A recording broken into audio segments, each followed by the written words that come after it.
Hey fellow tennis nerds, I hope all is well. Here's another nerdy video. We're gonna dive into the Atlanta ATP 250 string tension sheet. Thanks to you guys who sent it over, Chad, and a guy I don't remember the name of, very sorry, but very happy that you sent this sheet over so I can have a look, make some comments, take it for what you want. At the same time, I'm gonna be stringing the new Tourline O-Toro string, which I'm testing now at the moment, obviously testing loads of strings. Was thinking of hybriding it in this ISO 98 because it's so popular now to do hybrids, poly hybrids, gut hybrids. If you're interested in getting your own custom hybrid, check out my friends at Tourline. They have the Omakase program at tourline.ai. I helped a little bit with the questionnaire there, and you can get your kind of custom hybrid for your game. Check it out. Let me know what you think in the comments. But let's get over to the sheet. So for you guys and girls that prefer reading, the sheet and my comments are also on tennisnerd.net. The link will be in the description of this video. The sheet, nicely handwritten. I wish my handwriting looked like this, especially on a whiteboard. It starts with Ben Shelton, and he has two strings, another poly hybrid, Polytour Strike, kind of a firmer, darker string, and Polytour Pro in the crosses. So the Strike he strings at 53 pounds, that's 24 kilos, and the Pro he strings at 56 pounds. So the Pro is more lively, and that would be the reason that he strings it higher. This is a very controlled string bed in his ISO 98. It's not going to be for most recreational players a little bit too high, I would say, and there's not going to be a lot of give and movement in the string bed. I tend to want to string the crosses with a round string, so that's good here. The Polytour Pro is a round string, but I would string it a little bit lower, more close to the main string. But everybody has their own opinions and their own preferences, so it's hard to judge. There are some old poly hybrids here that I don't quite understand the logic behind, and there are some poly hybrids that you might even want to try because they actually make some sense. I haven't tried them myself. So we can dive into that a little bit further down the line. We obviously have to mention Adrian Mannarino. We've talked a lot about him on this channel. He probably doesn't like that we talk so much about him, but it's fun that he uses 10.3 kilos. Stringing in hectos might make some sense when you're this low, but generally, like Sverre, for example, I don't think it makes any sense when you string in 100 grams. It won't really make a difference with the hectos, in my opinion. But okay, when you're down to 10 kilos, maybe it does. He strings all the power in his arrow. There are racket information about the generation of arrow and so on tennisnerd.net, so you can check that out. You see overall that the string tensions are going down. I talked about this concept before. You're getting more from the string, you're opening up the sweet spot at the cost of some control. So going down in tension for comfort, for a bigger sweet spot, for more from the strings. The strings are working harder at lower tension than they are when they're more like a board. And you can see here at Tiafoe, if you have good hands, you're good at manipulating the ball, and good talent. Tiafoe, he can play 42 pounds, which is 19 kilos, pretty low, lower than most rec players. It's obviously not Mannarino territory, but that's a tension we're seeing more and more. That's around 42, 44 pounds. Still, you have guys like Alcaraz needing 55, 51. Sinner and Kokkinakis on this, they're playing around 60, 62 pounds. Very high tension, kind of old school in that sense, but they strike the ball really hard and they want the control. It's so much a personal preference and based on how you play, your swing style and so on.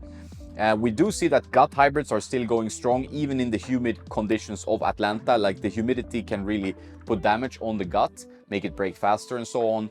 But obviously they have like 5-6 rackets at least to the match, so it's not going to be an issue for them. But for recreational players, it's good to know that gut, it's a bit sensitive. You don't leave it in the rain or in a hot car or stuff like that. Be careful with the natural gut. It's a natural product. So natural gut hybrids, Jordan Thompson, Brandon Nakashima, Christopher O'Connell, Borna Coric, and Yoshi Nishioka, all using gut hybrids. Some put the gut in the mains for more power, and some put the gut in the crosses for a little bit more control and spin potential. So that's really up to you as well. Some might argue that if you use gut, which is an expensive string, you would like to put it in the mains to get the most flavor from the gut. But it all depends. You want to maximize the result of your shot, not really think about durability and so on too much. But then we get into the interesting stuff, and I'm making a separate video about poly hybrids. And it's a fascinating topic because there's so many different polyesters. They're different shapes, they're round, they're slick, they're coated. They have like thermo processing before. It's all kinds. 6-sided, 7-sided, 8-sided, 4-sided. Yeah, there's all kinds of polys, and you can combine them in so many different combinations. It's endlessly complicated then to figure out what is what.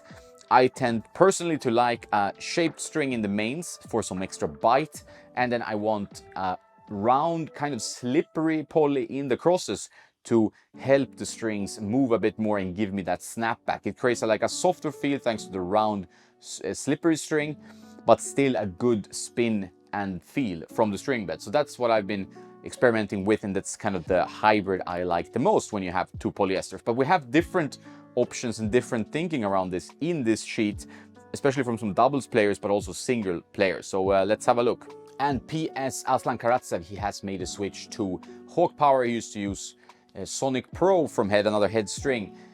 His results have not been spectacular this year. It's a very fun player to watch when he's striking the ball well, and but yeah, it's not been the best results so far. So over to the hybrids we're seeing here. We have first Zachary Svajda.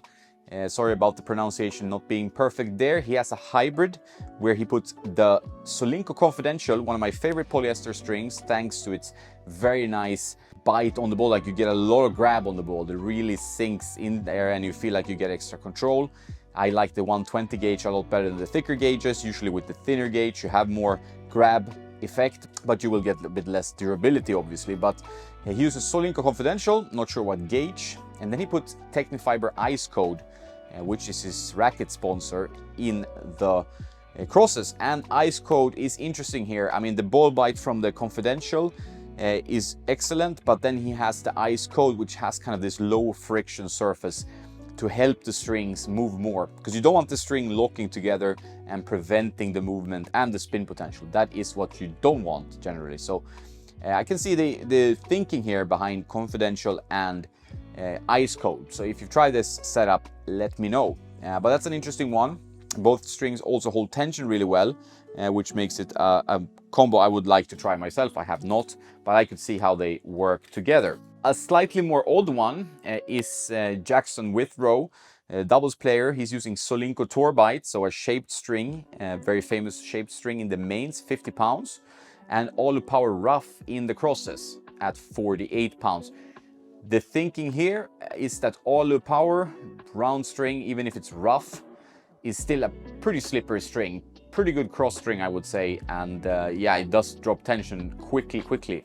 But in this setup, since Torbite holds tension a bit better, I think it can have decent durability. You have some slipperiness of the Olu Rough, so the locking of strings together might not happen as much as you think when you maybe hear of this poly hybrid. So that's an interesting one.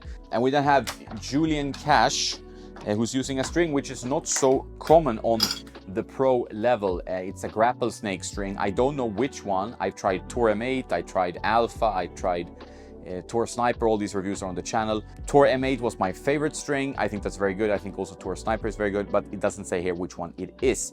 But he uses synthetic gut in the crosses instead of natural gut. Maybe it's a budget choice. Generally the natural gut will play better, but maybe in some conditions synthetic gut will hold a bit better if it's very humid. Not sure about that, but it could be a budget option because it's quite expensive to get gut. Then we have Jerry, which is Jun Cheng, I think, the name. Okay, I don't speak Chinese, but they usually get like more westernized names for ease of use and ease of tongue. So Jerry, he's using RPM Hurricane, a classic bubble up string, in his Pure Drive 98. Mains Hurricane, but then he has Olu Power in the crosses. Okay, another semi-slippery round polyester. Makes some sense, but it's an interesting hybrid when you have like two different brands. Considering he's sponsored by Babolat, you would think that the Babolat wants to give him a string that's similar to Olu Power, but they don't really have one. So you could see this happening. We have another little bit odd one where Davidovich Fokina from Spain is using a hybrid of Olu Power in the mains and he's using Headhawk Power in the crosses. So Headhawk Power is very similar to Olu Power. I think it was inspired by Olu Power. Has a slightly different color, more petrol blue, but having two very similar strings in how they behave in mains and crosses, I'm not exactly sure how that affects the string bed. I have these strings here. I could string it up and try it in an extreme of some kind. He's using an older extreme. So you see here, there's not always like logical thinking. It's maybe tested it once and just liked it. Another doubles player, William Bloomberg, using Head Sonic Pro, solid old school head string, And FXP, which is a string I haven't tried. It's a multi-filament string with some coating on it, I think, from head as well. He's using that in the crosses. So it's another one who's not using gut, he's using the multi-filaments. So trying to get that similar gut vibe. Gut holds tension better than anything else, so it's gonna be a little bit of a budget option. Generally, the gut is what plays the best, has the nicest feel, good performance, good power. But yeah, it's all a matter of taste as well, so it could be that he doesn't like gut. Then you have another player using an interesting combo, Evan King, confidential in the mains, another confidential in the mains, but Torbite soft in the crosses. And Torbite soft is a softer version of Torbite.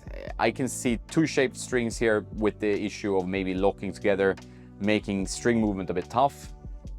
Not sure exactly how that works together, but it's a little bit of an odd one. So poly hybrid, they're definitely gonna stay, I think, but people are experimenting a huge lot. Like, we're seeing more and more influence of gear among players.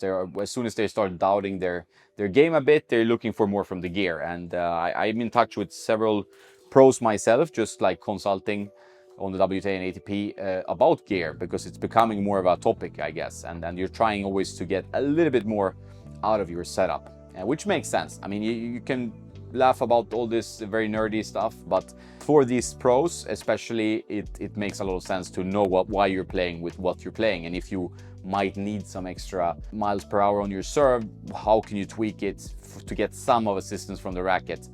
Also, it's about getting gear out of your head so you can focus on your game and be confident about the equipment you use. When you start doubting the equipment, that's when it usually goes south, and that you can see with players who are experimenting too much with equipment, then the game it's a sign that the game is not there, because otherwise you should just trust the equipment, play with the same thing.